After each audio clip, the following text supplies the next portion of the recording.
Growing up as a man, your only opportunity to cry is generally uncontrollably after getting hit. Enjoying emotional stories is weak. Being invested in romance is kind of embarrassing, and crying during a movie, you'd never hear the end of it. And that's how I went about experiencing books, movies, games, TV shows for a long time. But then one cold day in December of 2017, I finished Xenoblade Chronicles 2 for the Nintendo Switch. And I wept. I wept like I had never wept before. I wept harder than I ever have since I came kicking and screaming into this world. I wept like 15 years of tears were building up to this moment. And I loved it. Now, if you've never played this game, I would forgive you for thinking that this looks like a silly, light-hearted game. And it is. On the surface, this is a colorful game with silly-looking characters that sound and behave strangely, and is full of impressive levels of anime boob.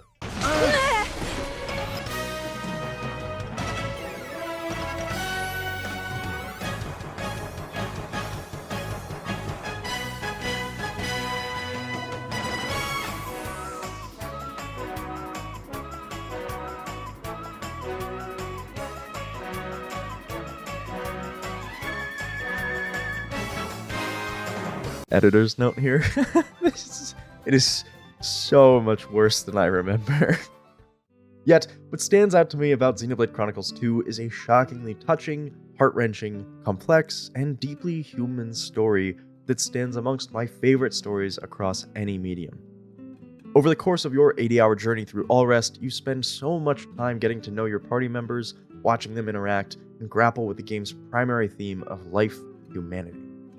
I won't spoil it just yet, but at the end of this experience, you are treated to a moment so gripping, so devastating, that Xenoblade Chronicles 2 taught me how to weep. Now, obviously, I cannot help but spoil the ending of this game to talk about it, and while I highly recommend this game, it is just not for everybody. It's tropey, fan-servicey, 80 hours long, and the gameplay can get a little obtuse, but if you love a good story, I urge you to play it. But if you can tell that this game isn't for you, this video still might be. With that, let me tell you about the moment that erased an entire childhood of masculine conditioning.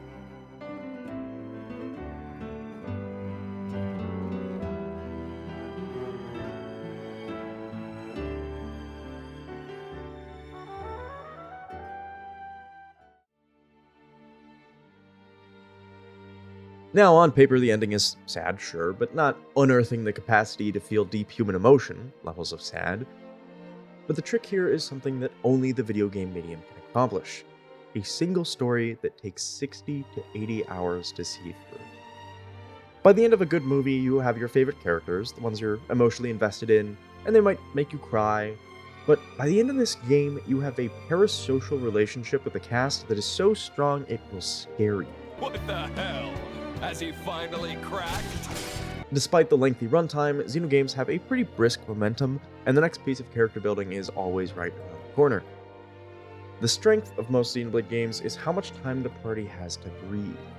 While not everything is strictly plot relevant, there are so many fully featured cutscenes that highlight the sublime in the everyday, and the way that hope persists in small acts of connection, the way that love grounds you in the face of annihilation. Character relationships are the beating heart of Xenoblade, and they keep each story grounded and real against the ever world-ending threats. Xenoblade's other ace is slow burn romance.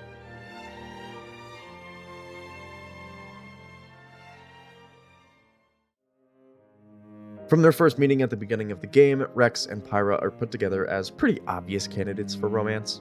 Pyra even ties her mortality to Rex, raising him from the dead and linking their physical pain to each other. And though they don't know it yet, their emotional pain as well. And then for the next 70-ish hours, these two characters develop a relationship that is so thoughtfully laid out, with dozens of hours of dynamic tension, as both characters are challenged physically and emotionally, and are forced to change, to grow, and to re-evaluate what it means to have life. Rex starts out as an overconfident, often annoying, naive youth who has romanticized the idea of being a hero and foolishly thinks that he could save the world. And he is crushed into the dirt. Broken into 1,000 little pieces, utterly demoralized, beaten to the point of giving up. Pyra starts the journey at that point of defeat. From the onset, Pyra's wish is to die, to return to Elysium, to the Architect, and to beg for the release of death, especially with the added context from the prequel expansion, where we see Mithra's genuine and utter failure, a failure so crushing and hopeless that Mithra becomes Pyra, an alter ego scapegoat, to bear this shame. And yet, through Pyra, Mithra rediscovers the joy of life, the impact of human connection, and the undying glimmer of hope that fans the flames of change. And this hope then feeds into Rex, igniting and transforming him, spurring him to become the man that will save the world. Summarizing it here could not possibly do justice to the way this story ebbs and flows and creates such a convincing non-linear relationship. They don't become closer as time goes on. They fight, they flirt, they are stretched thin and torn apart. And yet they persist. They persist until the end. And Pyra / Mithra, collectively known as Numa, but I'll be sticking to Pyra because that's what I chose in the game. Pyra saves your life again, but this time it will cost hers. After the final boss, as the Beanstalk space station begins to crumble down to the Earth, Pyra, having only just discovered the point of her life, having newfound passion to live fully and love hard, finally, after hundreds and hundreds of years, Pyra wants to live. Pyra wants to have life. This Pyra, after 80 hours of will they won't they tension, forsakes this life in an act that consummates this romance more definitely than any long-awaited confession or kiss could match. In order for the party to escape, Pyra has to stay on board and destroy the whole thing before it falls to the surface, crushing everything below. But Pyra knows Rex wouldn't let her do it alone. So, she deceives the party and makes plans to ensure Rex gets away and lives. And their parting is heartbreaking. In the equivalent of a multi-season TV epic, the player has watched Pyra discover life and love, and by the end she understands both so fully. Finally, she understands the value of living, and she loves so hard that the fullest extent of her love is to grant Rex the newfound knowledge and the treasure of life and a future. And you just have to let her do it. You just have to let her die. And the rest of the escape is a blurry mess in my memory because I could not see past the oceans escaping from my eyes. After the equivalent of 40 movies, our love interests never get to live in that love. They acknowledge it wordlessly. An unspoken covenant, and Pyra goes to her grave knowing that she will never share a future with the man with whom she has gone untold lengths to ensure that future with. She goes to her grave never hearing of Rex's love and never telling him of hers. But she goes knowing it was enough. And I sat sobbing, sputtering like a baby, breathlessly and painfully. And it went on like this for a long time.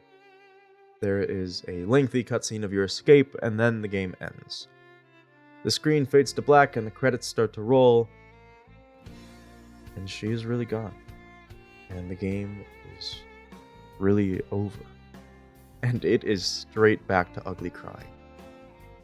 And once I'm finally settled down a bit, they drop the Rex Pyra montage, and this is the worst day of my life. Then it fades into a post-credit scene. It is wordless save for the lyrics sung in the ending song, and for reasons that are never explained in no real sense, Pyra and Mithra are back, separately, which is a little confusing, I'll admit. And all of a sudden I'm mad, furious even.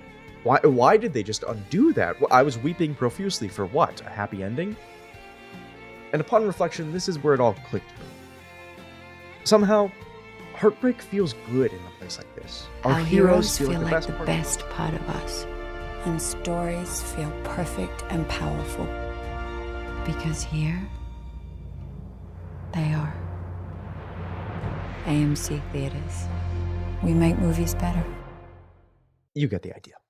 A good story should make me feel something. I'm mad they retconned Pyra's death because I was savoring the raw emotion of a powerful story. And then it clicked. I want to weep. I want to feel. I want to be so moved that my body cannot help but grieve. To cry until my body is drained of its water and I am different, more richly lived for having experienced it. It's beautiful to weep. To be so altered by a temporary fiction, by something that was not real, and yet you feel it more than anything you have ever felt. Though I didn't have the words for it at the time, I think the end of Xenoblade 2 kicked into motion my understanding and appreciation of art itself. And it is the first time I really recognized the catharsis of storytelling. And I think that's what I really mean when I say it taught me to weep. Physically, yes, I knew how to weep. I was pretty good at it. But Xenoblade 2 was the first thing I can remember that made me realize why. It is good to be so deeply affected by a story. It's incredible because there is no match for that cathartic experience. You get to enjoy the rich array of human emotion, knowing both that it has no consequence and that other people have conjured this out of you. It's a mesmerizing skill. So, Xenoblade 2 taught me the value of rich experiences, of good stories, and the power of a good cry.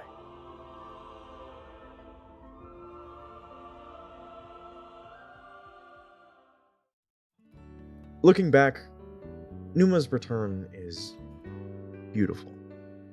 With how Deus Ex Machina everything already is, why not have this happy ending? Everything happening is objectively silly anyway, so this is in line with the entire atmosphere of the game. It cuts deep, but ultimately hope wins. And the scene itself is so gentle. Even now, the game doesn't fully relieve the romantic tension. There's no kiss, no embrace, just an unheard expression from Pyra, and the gentle knowledge that still, it is enough. It is the truest of love that is unsaid, but infinitely felt.